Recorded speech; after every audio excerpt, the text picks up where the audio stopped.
In the rolling green hills of KwaZulu, South Africa, a child was born, a child who would one day change the fate of an entire nation.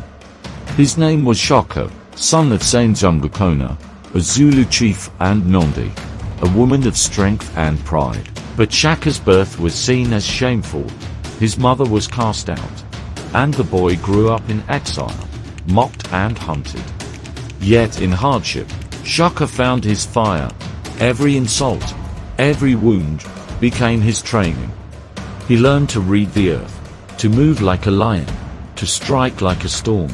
The world had rejected him, so he decided to remake the world.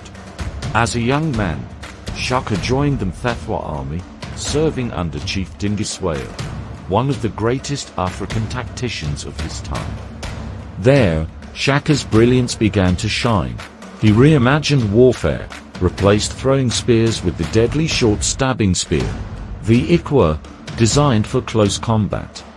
He taught his warriors to fight in formation, the buffalo horns tactic, encircling enemies with deadly precision. Under his command, battles became choreography, and warriors moved as one heartbeat. Even Dingiswayo said, "This one will rule the earth." When Dingiswayo was killed, Shaka took command, not with permission, but with destiny. With fire and fear, Shaka united the scattered Zulu clans. He built a new nation, the Zulu Empire, with discipline sharper than any spear. Every man became a soldier, every woman became the heart of the kingdom. Every child was born under the rhythm of the war drum.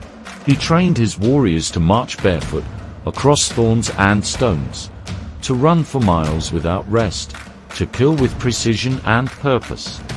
And when the drums of war beat, even the earth trembled. The Zulu nation grew, not through conquest alone, but through order, innovation, and identity.